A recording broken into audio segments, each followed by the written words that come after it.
आप देख रहे हैं इंडिया टाउन न्यूज, भारत की बात। नमस्कार, आप देख रहे हैं इंडिया टाउन न्यूज और मैं हूं आपके साथ मर्सी। भारत के चुनाव आयोग ने 20 साल पुरानी उस समस्या का आखिरकार समाधान निकाल ही लिया है। जी हां, जिसने वर्षों से देश की चुनावी व्यवस्था पर सवाल खड़े किए थे। बात हो रही है डुप्लीकेट वोटर कार्ड यानी ईपीआईसी नंबर की। अब डुप्लीकेट वोटर कार्ड पर ईसीआई का एक्शन चलेगा।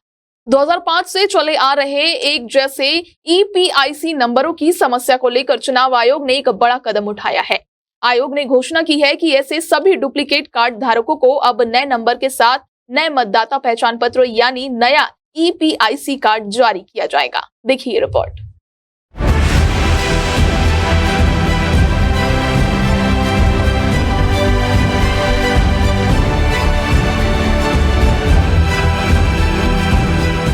ये समस्या शुरू हुई थी साल 2005 में, जब राज्य और केंद्र शासित प्रदेशों में निर्वाचन अधिकारी यानी ईआरओ अलग अलग विधानसभा क्षेत्रों के लिए अलग अलग अल्फा न्यूमेरिक सीरीज का इस्तेमाल करते थे।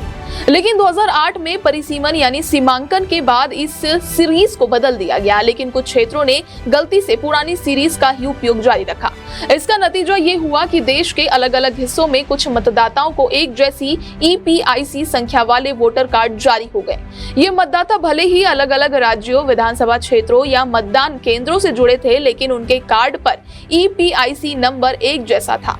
इस गड़बड़ी को सुलझाने के लिए चुनाव आयोग ने देश भर में बहुत बड़ा डेटा एनालिसिस और क्षेत्रीय स्तर पर वेरिफिकेशन अभियान चलाया।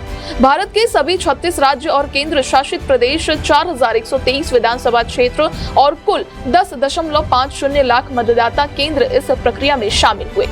इस दौरान 99 करोड़ से भी अधिक मतदाताओं की जांच की गई। आंकड़े बताते हैं कि समान ईपीआईसी नंबरों की संख्या बेहद कम थी। औसतन हर 4 मतदान केंद्रों में सिर्फ एक जैसा मामला सामने आया।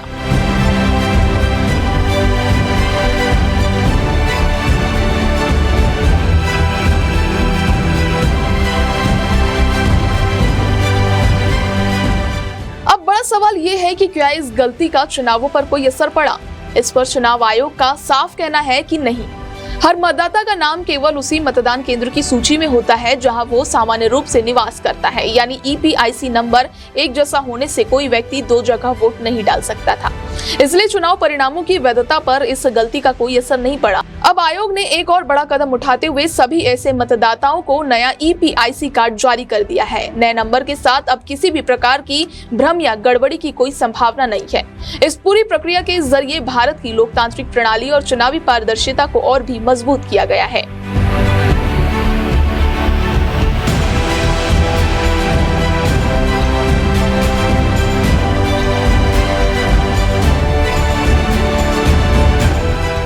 इस खबर के साथ एक और बड़ी राजनीतिक हलचल देखने को मिली। विपक्षी दलों, खासकर तृणमूल कांग्रेस ने चुनाव आयोग पर मतदाता सूची में गड़बड़ी के आरोप लगाए थे, लेकिन अब आयोग ने पारदर्शिता के साथ ही इस 20 साल पुरानी गलती को ठीक करके जवाब दे दिया है। उधर आज ही दिल्ली की एक अदालत ने तृणमूल कांग्रेस के 10 नेताओं को बड़ी राहत दी है। इन नेताओं को पिछले साल निर्वाचन आयोग कार्यालय के सामने प्रदर्शन करने के मामले में जमानत मिल गई थी। जिन नेताओं को जमानत दी गई है उनमें शामिल है डेरेक ओ ब्रायन, सागरिका घोष, साकेत गोखले, शांतनु सेन, ढोला सेन, नदीम उल हक, विवेक गुप्ता और अन्य। अदालत ने सांसदों को 10-10 हजार रुपए के निजी मुचलके पर जमानत दी है।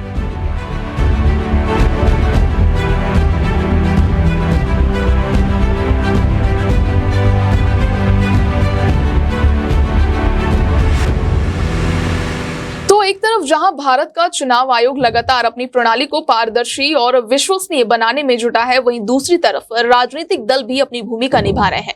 चाहे सवाल उठाना हो या अदालत में जवाब देना, डुप्लीकेट ईपीआईसी नंबर की समस्या का समाधान निश्चित ही चुनाव आयोग की एक बड़ी उपलब्धि है और देश के करोड़ों मतदाताओं के लिए एक भरोसे का संकेत भी। आने वाले चुनाव में ये पारदर्शिता और साफ गोई लोकतंत्र की मजबूती में एक बड़ा योगदान देने वाली है। आज के लिए इतना ही, मुझे दीजिए इजाजत और आप देखते रहिए इंडिया टाउन न्यूज, भारत की बात।